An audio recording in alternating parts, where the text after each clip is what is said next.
athletes, their bodies are their livelihood. They spend years training, competing, and pushing physical boundaries in pursuit of excellence. But what happens when that body begins an entirely different journey of growing a baby? Today, I'm joined by England rugby player Lark Atkin-Davies, who is currently expecting her first baby. Throughout her rugby career, Lark has demonstrated incredible resilience, strength, and determination on the pitch. And now she's navigating one of life's greatest transitions into motherhood. I get it all the time. I'll have one person be like, oh, you don't look 37 weeks pregnant, and the next person be like, wow, you're massive. Having had the privilege of supporting Lark through her pregnancy journey, I've witnessed firsthand her commitment to both her health and her growing baby, while embracing the uncertainty and excitement that comes with this new pending chapter. In this episode, we'll explore what it's really like to experience pregnancy as a professional athlete. We'll talk about identity, body confidence, letting go of control, preparing for birth, and the lessons sport has taught Lark about resilience and trust. Being able to sort of ask questions of people or ask for help, I think, is super important in terms of navigating that.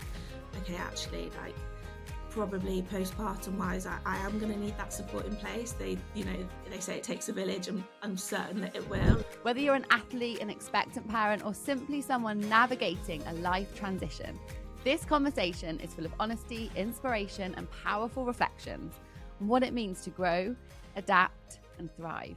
So let's dive in and welcome Lark. Thank you so much for joining us, because you are currently very heavily pregnant, just navigated a heat wave. How are you doing? Yeah, not too bad, thank you. Thank you very much for having me. I'm really excited for this conversation. The heat has been challenging at times. I'm now 37 weeks pregnant, so I think part of me still probably thinks I'm in my second trimester in terms of being like, oh, I'll just crack on. But another part of me is like, no, actually, right, let's make sure that we've got everything in place to make sure that can manage the heat and feel good going into sort of these really important latter stages.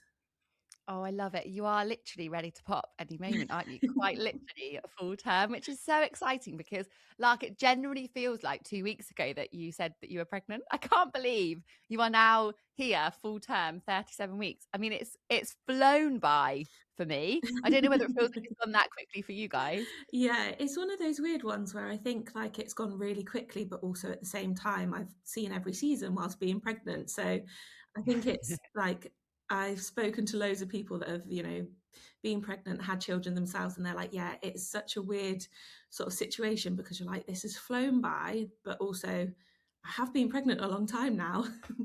Yeah. And I think sometimes you're like, I can't remember life necessarily before pregnancy, but equally, I don't feel like I've been pregnant that long yet. I feel like we must have longer until our baby comes. I think as soon as you become pregnant, forever, time is this weird warped thing, because then you suddenly have this baby where every 24 hours feels like a week, but you blink and they're one. And it's like this really bizarre paradox that time all of a sudden becomes, I think, once you're in that season of life. Yeah, absolutely. I feel like everyone also says that when baby's here, it's going to go so quickly. So I think at the moment everyone's like, just make the most of those newborn cuddles, and I'm like, yes, I'm so excited for that. So, but yeah, I'm very prepared for the fact that it's going to fly by. It's going to go so quickly. It's such a precious time, isn't it? And Lark, you've spent most of your life really, trusting your body to perform at an elite level through rugby, through your sport. I just wonder, for you, kind of reflecting back on this 37 weeks, how it's kind of felt experiencing your body change, but for a completely different purpose. Your body has always been your focus from a performance standpoint, and now the focus is shift so much for you to be, on that performance journey of pregnancy rather than rugby. Although, of course, rugby's still very much been there, hasn't it, during your pregnancy? Absolutely. I think the big word for me that you said about is purpose. And I think for a long time with rugby, that I've seen my body of having this amazing purpose. And there's been a lot of things that I've sort of had to change in terms of from a body composition perspective with rugby. And I think, initially, so I went from being a sort of 70 kg. I don't like to talk about weight loads, but the difference is quite big from 70 kg to 90 kg. in a few years, and that was my body composition changing, so putting on a lot of muscle. And the big thing as a woman in society of like, you know, I changed dress sizes in that time, you know, I got bigger, people would comment on the fact that I got bigger. But the way that I reframed that was that my body had this amazing purpose, and that was to go out on a pitch and to be able to perform. And I think through pregnancy is definitely sort of aligned in my views of my body, is that it's got this amazing purpose. And at the moment, that purpose is growing my baby and our baby. And I think, you know, it has been such a special time seeing my body change. And I think it's been hard at times, you know, like different things that I'm not potentially able to do anymore, or when you put the trousers on, you're like, that button no longer does that. Not today, thanks. But I think I always come back to the fact that I think it's just given me this new appreciation. Like, don't get me wrong, I really appreciated mothers and women before, but I think going through pregnancy yourself, you just have this newfound appreciation for just how amazing the women's body is. Yeah, I love that. Like, and actually, it sounds like probably that transition for you when you were growing in your rugby career and having to change. You know, there's not many women that set out to be like, right, let's gain 20 kilos, you know, let's go up, say, like 4 dress sizes. Like, that is quite a unique perspective for a woman in a society where, you know, we're of a very similar generation, Lark, and that we grew up with this idea that women should shrink and be smaller. And that was kind of like the culture of our parents that we grew up in as teenagers. So to actually create that shift must have been enormous for you to kind of, you know, recognize that purpose and have that drive and that kind of silencing the outside noise. But it sounds like that was probably a really helpful lesson in terms of recognizing that change that was happening to your body then in pregnancy as well. You'd kind of learned those lessons perhaps. Yeah, absolutely. I think those lessons that I'd had sort of previously were so important to how I've been able to navigate pregnancy now. I think, you know, had it been a few years prior, like where I didn't appreciate my body as much, where I wasn't sort of too worried about what society thought. Like, I think the big thing for me now, especially as a female in sport, is being able to promote sort of the body positivity that I have. You know, I love my body for what it's able to do, and you know, I love how it looks, and I think that's so important. And I think that's really enabled me through pregnancy. You know, when you stand in front of the mirror going, okay, yeah, I've got a bump now, like of going, wow, like this is amazing. And I think, you know, you get lots of different comments throughout pregnancy of, you know, either about your bump size or things like that. But it's really been like given me that ability to be able to navigate those comments and be like, well, like everyone's body is going to be different. And I think, you know, in pregnancy especially, there's sometimes like, oh, should I look like this, should I look like that? Actually, everyone's body's different before pregnancy, after pregnancy, you know, even a woman's body when they're not. And I think it's just really appreciating that and how amazing our bodies are for what they do for us in so many different ways. Oh, I love that, Lark. And you're so right with the comments around bumps. Isn't it nuts? Like, I feel like you can walk down the street on the same day as a pregnant woman and someone will tell you your bump's small and then someone will tell you your bump's big. Yeah. And you're like, should we all just stop commenting? Because clearly no one has any Yeah, idea. absolutely. I get it all the time. I'll have like one person be like, oh, you don't look 37 weeks pregnant. And the next person be like, wow, you're massive. And I'm like, which one is it? But I'm just like, Yeah. do you know what? I'm growing my baby. I feel really good. So that's the important thing. I love that. And also, like, how insignificant is someone's comment when your body has allowed you to play, you know, rugby, the sport that you love for your country, and now also be on the journey of growing a human? Like, they're two absolutely phenomenal things for you to have pride in your body for doing, aren't they? Like, so that those comments are literally water under the Yeah, bridge. absolutely. So many women, Lark, describe pregnancy as their kind of first time, perhaps in their lives, that they felt some degree of loss of control over their bodies. And I just wonder, for you as an athlete, where, like you say, there's often lots of tracking, whether that's around weight, around performance, you're always moving forward on that kind of trajectory of performance, how that's kind of felt for you experiencing that kind of shift. I think there's been a few things that have been really important to me through pregnancy with sort of managing those changes and that control element of it. And I think for me as an athlete, I'm someone that's always pushing for what's next. Like in the gym, I'll always be looking for those like PBs or going for that bigger lift. And I think I found out quite early on in pregnancy that I was going to have to change my mindset around it, and that actually from a training perspective, like whilst I've been training throughout pregnancy, a lot of it has been about maintaining and doing what is best for me in that period of time. So there have been days where I turn up on the day and I'm like, I'm feeling really good today. I can go out and do my running session and my weight session, and actually I can go and achieve all these things. Yeah. Whereas some days I turn up and I go, I'm not going to run today. I'm not feeling as good. You know, I'm going to actually sit on a bike, or I'm going to look at my weights program, adapt it slightly. And I think that for me, that element of control has been learning to understand my body better, and Mm. knowing sort of when are the moments that I can sort of keep pushing on, and when are the moments that I'm like, actually rest is really important right now. So, and I think, Yeah. you know, first trimester especially, like I had a few weeks where I was like, actually, I'm not going to train today. And I think that was a big thing for me in terms of that control, because normally I'd get up and I'd be like, right, I'm just going to go and do it.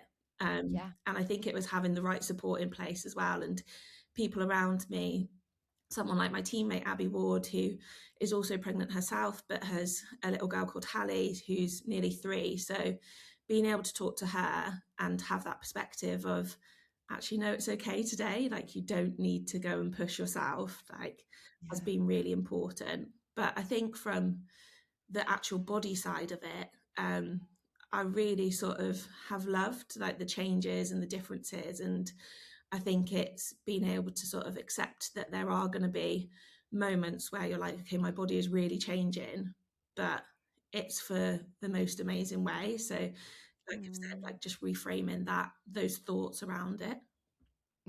I love that. And I think, your identity essentially has always been so closely tied to sport. You play rugby for England. Has elite sport, obviously, that requires so much physical resilience, mental resilience. You wouldn't get to where you are in rugby, like if you didn't have phenomenal levels of both of those things. But I just wonder, with those lessons that you've had in rugby, how that's perhaps helped you a little bit in pregnancy, and listening to you talk there in terms of knowing that you had to change that shift from push, push, push, like more, more, more, let's think ahead, to actually being like, okay, let's meet my body where it's at now. I'd love to understand the kind of lessons in that, and what you might take away from that, perhaps moving back to sport afterwards or through this season of your life. Yeah, I think some of those lessons can certainly probably apply to postpartum. And I think, like I said, talking to people and asking for help is going to be something massive in that Mm. time. And I think, you know, what I didn't mention in that, in terms of like when I did have those days where I was like, okay, I'm feeling a bit more tired, like I've got a great support network in place, whether that's, you know, the medical staff through rugby, my husband Jamie, you know, my teammates that are also pregnant, or, you know, yourself and your team. Being able to sort of ask questions of people or ask for help, I think is super important in terms of navigating that. Okay, actually, like probably postpartum wise, I am going to need that support in place. They, you know, they say it takes a village, and I'm certain that it will. And um, with wanting to return to rugby as well, I think, you know, it's going to take a lot of, like you said, resilience, organisation, things that I've learned from rugby that are actually going to put me in really good stead, hopefully, for postpartum. I think it's one of those things that actually you don't know until until it happens, and what it's going to look like. And there's so many different variables. But I think, like I said, having that support in place is incredibly important. And then I think as well, like the resilience part of it, you know, I got diagnosed with gestational diabetes quite sort of early into my pregnancy. So like at 24 weeks, when, you know, I got offered the test, that's when I found out. And I think actually having sort of the mindset that I do from rugby was really important for me to be able to manage that. Like, Mm. it's been difficult at times, but I think being able to sort of compartmentalize things, and also my one of my favorite like quotes is, you know, it's not what happens to you, it's how you choose to react and the perspective you have on it. And my sort of thinking around it has very much been, okay, like this is part of my pregnancy, it's part of the journey now, but I could dwell on it. I could sort of feel really sorry for myself, or I can move on. I can, educate myself, get the right support, and, try and see it as actually something that's challenged me. And, it does come with its risks. And I think that can be scary at times, but also, I felt like I've been able to manage it in a way that actually has put me in a really good position to, hopefully go on and have a really positive birth and, bring our daughter into the world. So, yeah. It's so interesting, isn't it? Because I think when we maybe think of an athlete, we kind of think, well, surely you're going to have the smoothest possible pregnancy going. You are the epitome of health and strength and function. And actually recognizing that we are all still human and we all have unique genetic profiles, and there will always be elements of this journey out of our direct control. And I think you sort of navigating that, which you've done so like beautifully, so in such a grounded way, haven't you, Lark, in terms of actually let's explore options, let's break it all down, let's not make any rash decisions, let's make sure that we navigate it all in the best way, has been just so brilliant to watch and to see. And I think it's fair to say that pregnancy brings most women a surprise or two along the way. It's one of those journeys, isn't it, that does that by nature. I just wonder, like, from your perspective, because like you say, you've been surrounded by pregnant women in your life, whether that is, through sport, through friends and family, going through it yourself, what's kind of surprised you the most? What do you feel like you're like, why didn't anyone tell me about this part? I definitely think there's a few symptoms that have crept up on me that I've been like, I was not expecting this. Like, I've been sort of a professional rugby player for many, many years now, have never struggled with cramp, but the cramp in the night is like nothing else. I remember the first time I had it, like messaging like my sisters, and then also like going into training and saying to Abby, I was like, oh my gosh, the cramp, like I've never experienced anything like it. Um, but aside from that, I think like one of the things that actually has really struck me, and probably one of the things I found like the hardest, is actually managing the noise around pregnancy. I think quite often like it's I was thinking about this morning actually, like people that I meet on my dog walk would probably ask, how I'm intending to have our baby, and like things that you just go, okay, actually, like what do I, and I think obviously being in the public eye and wanting to make sure that I am talking about my journey and I am sharing things with people, but also kind of protecting the peace as well. I know how important it is, sort of this journey going on, and I think there's been quite a lot of noise around it that I've actually been like, okay, people are asking questions because they care, and in the best way possible, but also you know speaking to people that have had children themselves, it's like, actually, who do you talk to about these things, and whose opinion as well do you go, okay, like that's really important to me. But actually, I think lots of people have advice to offer, and it's knowing where to look for the right support, knowledge, advice. And I think that's where you and your team have been so important for me. I think, like I've mentioned about GDM, the gestational diabetes, like that side of it as well. I feel like having professionals in place that I've been fortunate enough to have access to has been so important, because there is so much information out there. And I think it's knowing to sort of what information you take on board, the right information, that's backed by science and research. And I think that's something that's really important for me, as quite sort of a diligent, organized individual, of knowing that I'm getting the right information in to be able to support myself in pregnancy, but also support myself postpartum as well. Yeah, you're so right. Like the noise in the field of pregnancy and birth is enormous. And I feel like no matter what route you go down, you'll have someone that argues that was the wrong thing to do, or, has really strong feelings, because it's such an emotive topic, isn't it? Pregnancy and birth. So people's thoughts, feelings, reactions typically are quite heightened, and everyone is really happy to pipe up about them, whether you're ready to hear their thoughts and opinions or not, quite frankly.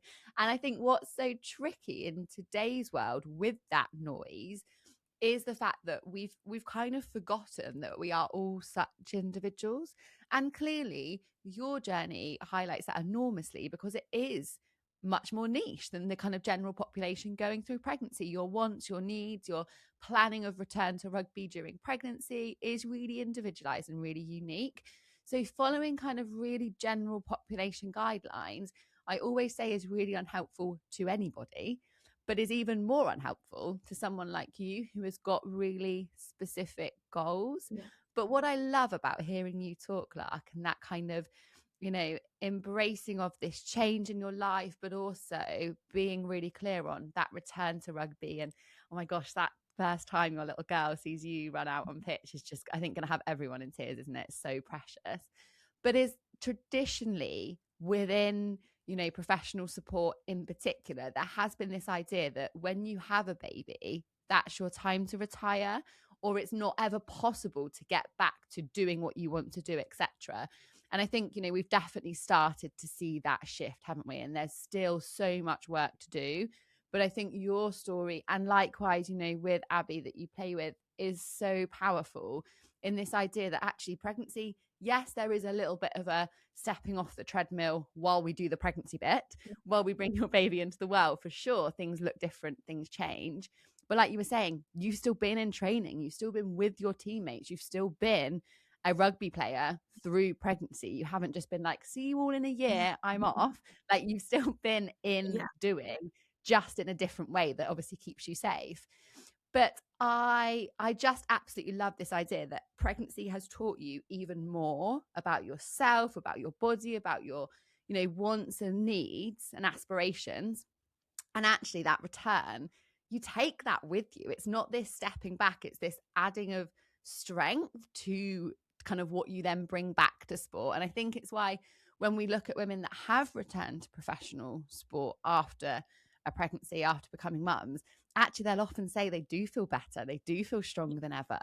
And I think this shift in, it's no longer this weakness or this thing to avoid, until you decide to retire, that actually it can bring you all these advantages as well. Of course, the juggle happens and we have to plan and navigate around that.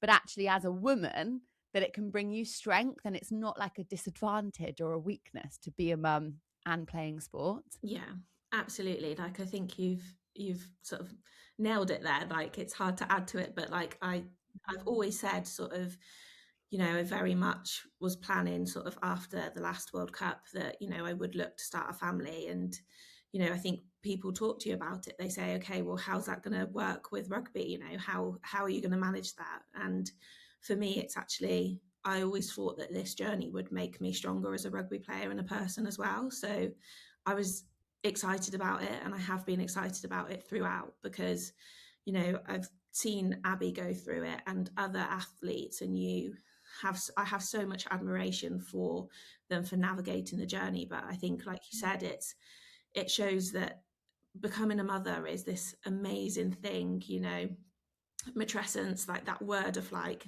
the body changing, like the psychological changes that you go through to become a mother. Like, I just think it makes you stronger in so many different ways. And yes, it will be navigating the sort of organization, and I know it's going to be hard, but I'm very much excited for the fact of, like you said, walking out on a pitch with my daughter watching will be absolutely amazing. And I think it's being able to show other women too that, from a training perspective, like, I've been quite open in sharing sort of what I've been doing training wise throughout my pregnancy, because for me, like, I know that I'm well supported in terms of the medical side of it. So I'm making sure that I'm putting the right things out there, but also being able to show that this is what you can do if you want to do it. And it's, Yeah. it's not only preparing me for post birth, after, and returning to rugby, but it's also preparing me for birth as well.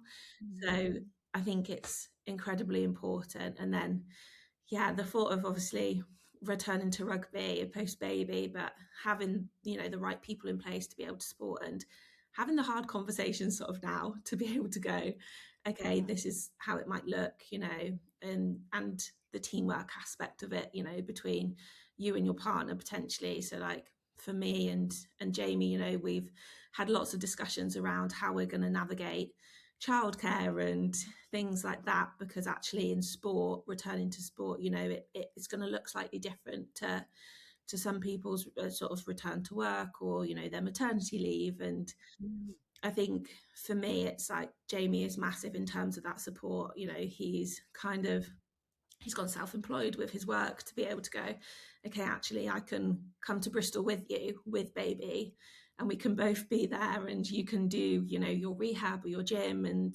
so Yeah. it's working through those things to be able to go, right, okay, this is going to put me, Jamie, baby, and then also returning to rugby in a really good place. Yeah. Oh my goodness. The strength that you're going to have as a family unit navigating all of it together, Lark. Honestly, I'm so excited to see it all, to hear it all. And talking about that return, I think the great thing, like we've talked about, is we are seeing female athletes return to sport post motherhood, which is amazing, isn't it? It's what we want. It's absolutely fantastic. But with that comes pressure, and comes, I suppose, a new type of comparison for, you know, the likes of you who are navigating that journey, because there isn't hundreds and thousands of women that have done it. I think that's the reality, isn't it? We're Yeah. starting to see it. Uh-huh. We are the tip of the iceberg, which is amazing, so inspiring. We want to keep that momentum going. But it means there is a handful in reality of athletes that are returning to the level of performance that we're talking about with you, you know, getting back on the pitch, playing rugby for your country. How do you feel about some of that, I guess, pressure? I'm going to name it pressure, Lark, because there is that small cohort that brings that comparison, and we see it done really well and we see it done really poorly, let's be honest. What are your thoughts and feelings at the moment about that healthy return to sport, and kind of navigating some of that? Again, I guess it's that outside noise, isn't it? Just in a Yeah. niche area. Yeah, I think for me, it's about sort of knowing yourself and knowing what's going to be best for you. And I think Hmm. that's really important in terms of the support that you get from, you know, the medical staff, and you know, the staff that are supporting you through your journey in pregnancy and sport as well. And I think, you know, I've been really fortunate in terms of, you know, having a team of professionals that have supported me throughout pregnancy and will support me postpartum as well. But in this conversation, it's always been, it's about what's best for you and your baby and your family. And, you know, this is the plan that we've got in place. But at any time, if we need to pull back on the plan, if, you know, you want to push forward a little bit, then it's about what's working for you, and making sure that you're really sort of listening to your body, but then also, you know, the mental side of it, you know, that aspect, because that's going to be such a huge part of that. Because, you know, you don't know how it's going to feel. You know, for me, I don't know how I'm going to feel once baby's here, but I can have a plan in place that's, you know, there, and it's adaptable, it's changeable. And I think that for me is really important, putting the human aspect first, because, you know, the human aspect for performance is, in my belief, the most important thing. You as a human first, if you are happy, if you feel supported, you're going to be able to go out and perform on a pitch. So in the process of going back to playing, I think that's something that, you know, for me is a real focus. But the pressure in terms of getting back, I think, again, like, I love the word reframe, but I'm like, I've, you know, been out of the game for now sort of nearly a year, and I think I see it, the sort of journey ahead, with a lot of excitement of, actually, the reason that I'm doing this and I want to return to playing is because I really love what I do. And, you know, as much as I've loved the journey of becoming mother, and I've got no doubt I'll absolutely love it as well once she's here, I also think it's really important to be able to show sort of your children that you're also doing something that you really love, that sort of isn't just that side of motherhood, but is in a way, because you're going out and you're showing them that actually this is something that I love doing. It's really important to me. And I think women's sport as well, like, you know, I know I'm having a little girl, and the thought of her being able to see me on a rugby pitch is so motivational for me. So when I think of that pressure of getting back onto a pitch, I'm like, okay, actually, like, it's met with this lovely, like, how amazing will it be to sort of like run out onto a pitch with her, and actually, like, there is that side that you're like, okay, my body has changed. I've not played rugby in over 9 months. It's Mm, going to be difficult because of that amount of time out of the game, but also there's this excitement of, okay, I've had this time out of the game. It's almost been a way for me to change the mindset slightly and refresh in a way. And how amazing is it going to be to eventually be back on the pitch? So no, I think it's mhm. a really exciting prospect. And I think, like I said, just having the right support in place and managing that pressure in terms of probably the internal pressure of getting back to the standard that you're playing and knowing it might take a bit more time, Yeah. and having people you can talk to in that, someone like Abby Ward, someone like Alicia Joyce, who's just come back from having her little boy Ralphie. They're really important, to be able to talk to be able to go, okay, actually this is how I'm feeling. And they're great advocates for being a really balanced sort of opinion on how it's going to be, because they're not afraid to be like, okay, this bit's going to be hard. Yeah. Yeah, I love that. And having that solidarity that most women will have when they return to work, won't they? Like Yeah, you speak to your friends, or, oh, I'm returning to work, I'm navigating this, that, and the other. Whereas it's really important that you have that as well within the area that you are returning to, sport being your work at the end of the day.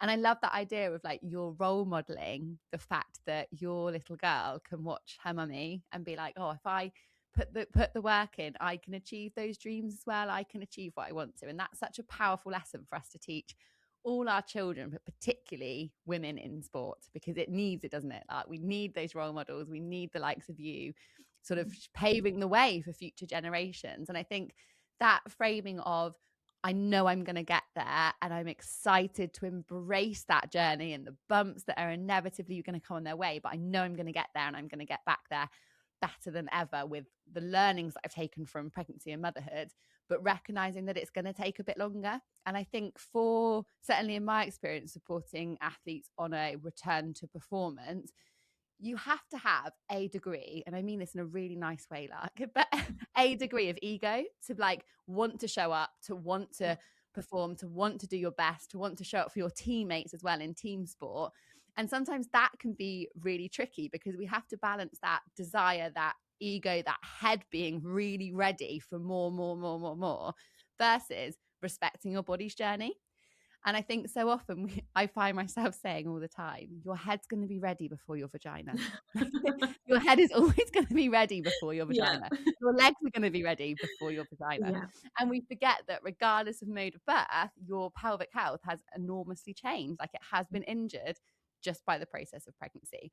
And what we always have to consider balancing is time frames in terms of return to its particularly impact, and also that recovery process for what's happened internally. And it's really hard because we can't see it internally. So it becomes this really kind of tricky balance, I suppose. But what we always want to remember is the imminent return is obviously super important for so many reasons.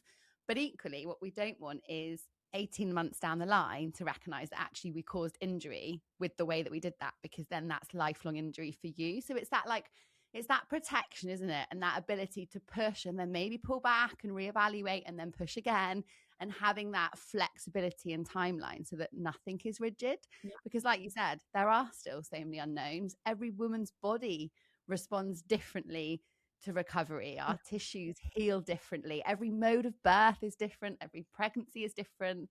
So that comparison in this time in our lives becomes so unhelpful.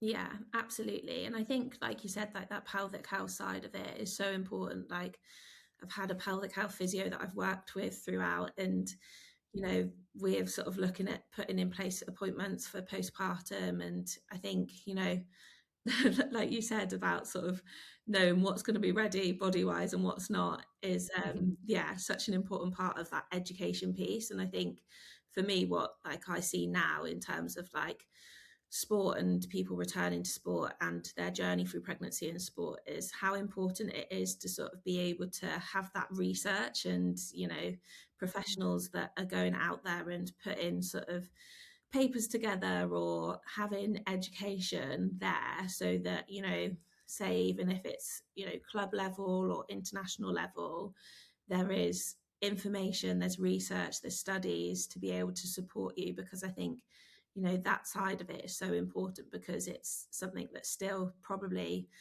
quite unexplored in terms of sport, returning to sport, especially contact sport as well. Obviously, rugby has a huge contact element in it, and actually the amount of people that have returned to rugby or a contact sport, there are only a few.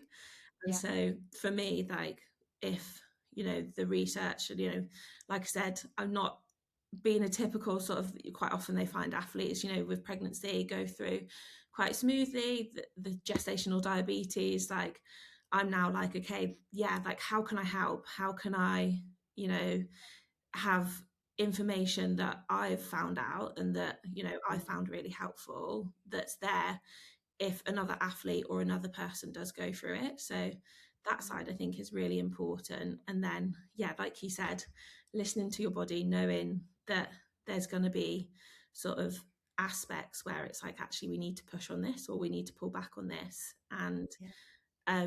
like I've said throughout, I think having, if you can, the right support in place and reaching out for that education is so important in this. It's definitely your teacher brain coming through that. Yeah, That's always. teacher before rugby. And you can definitely see that teacher brain of like that education, that knowledge, making sure it's reliable, Yeah, the yeah, structure. yeah. I absolutely love it. I love it. It's still there. It's still within Yeah. you. Lark, we've had the privilege of supporting you through your pregnancy in YPJ, in my Your Pregnancy Journey program. I'd love to hear from you what some of your biggest, I guess, learnings have been about maybe your body, your birth preparation, or even just, your self-care, your self-development at this time.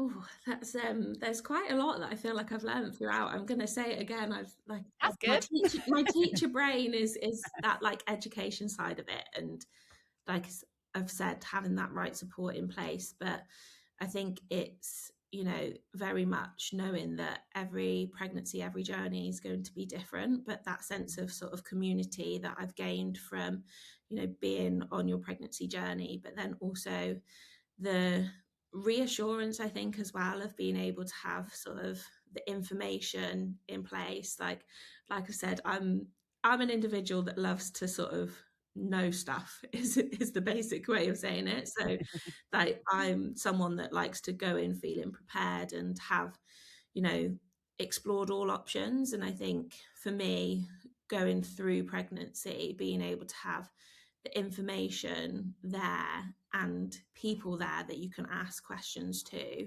has been so important for me. And I think especially of, navigating what is now seen as a bit of a higher risk pregnancy because of having GDM. So yeah, I think having that in place is incredibly important. And then just like the changes as well that your body sort of experiences in pregnancy, things like even like in the first trimester, I was walking the dog and I was like, why am I so out of breath? Like, why is it that? And then sort of did one of the courses that was explaining all the body changes. And like, obviously, I'm not as well equipped as you to explain it, but in terms of like the volume increase, the way that your kidneys are working slightly differently, then impacting that breathlessness. I was like, okay, it's okay. Like, it's not something to be too worried about, that I'm walking up the hill with the dog and going, why am I so out of breath? It should be But easy. yeah, like little changes like that, I think, of them being able to go, okay, actually these changes are all part of it and part of the journey. But yeah, I think it's, like I said, this amazing community that you've built, that you have the ability to be able to ask questions, talk to people. And I think, not just for myself, but for Jamie as well, and his support, like, we just feel really well supported.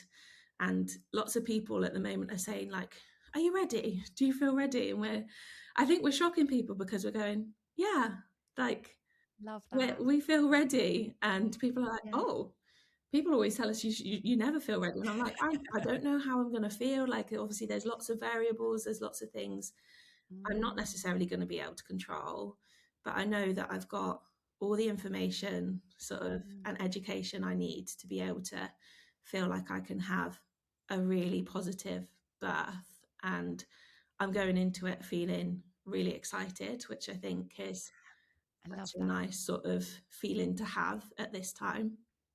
Definitely, like we get one shot at each birth, don't we? It's so important that we can embrace it and feel excited about it and have a really positive experience, because that impacts postpartum and how you're able to navigate that return to support and all of those things as well. So I absolutely love that, Lark, and I'm so pleased that your teacher and rugby brain is thriving in information.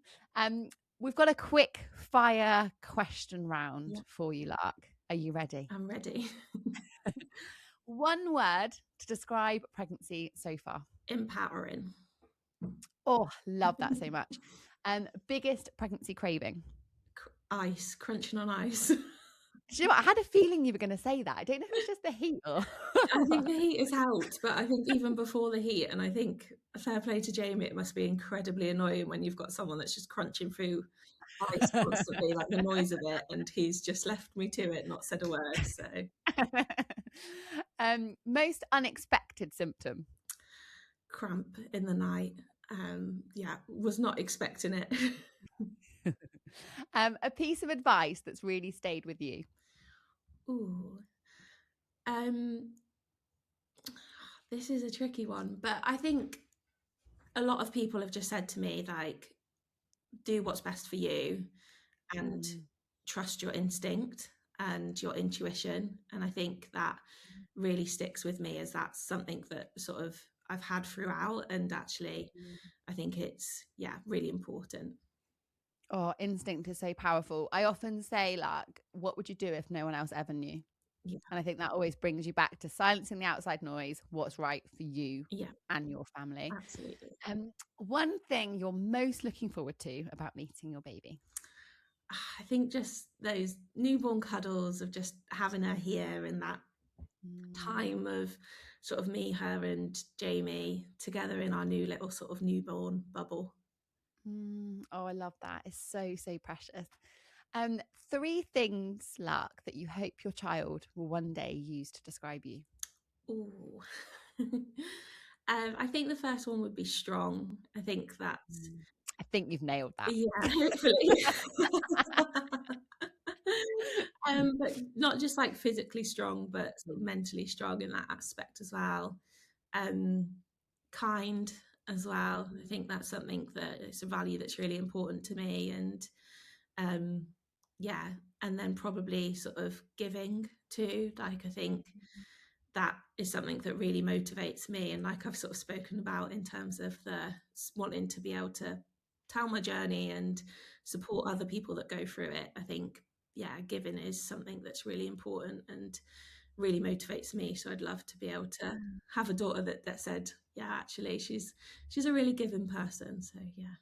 Oh, I love that. So, so beautiful. And just to finish us off, Lark, three things that have helped you the most during your pregnancy so far.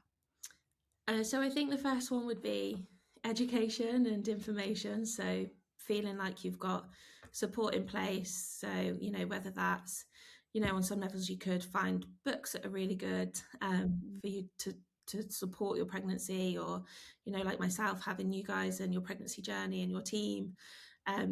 So yeah, support and education.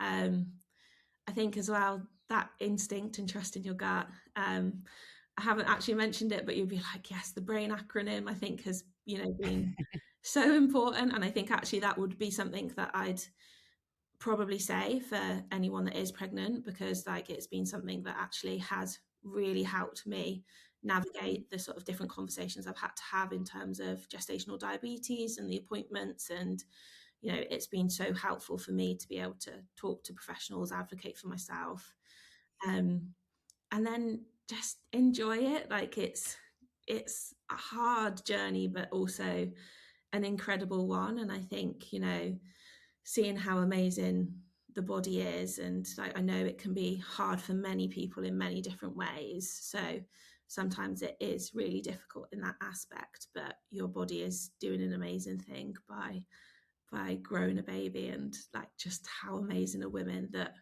this is something that, you know, we do and have done forever.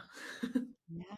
Yeah. Oh, Lark, you're honestly just so fantastic. Such a positive role model to everybody, but particularly females that want to get into sport, and mothers that want to keep being themselves and doing their things they're passionate about alongside motherhood. So thank you immensely for sharing your journey so openly. And I think it really is a story, Lark, that reminds us that strength isn't necessarily just about performance or achievement, but also it is about that adaptation, recognizing that vulnerability, having trust, and ultimately embracing change as a positive thing and not a step back or something to avoid. Yeah, absolutely. Thank you so much for having me on and for this conversation. Yeah, and for all your support as well. It's yeah, certainly been absolutely amazing throughout pregnancy for both myself and Jamie. And yeah, like I said, we're excited for the next few weeks ahead. So excited for the next few weeks ahead. We yeah, let's absolutely do this, Lark. You're gonna smash it.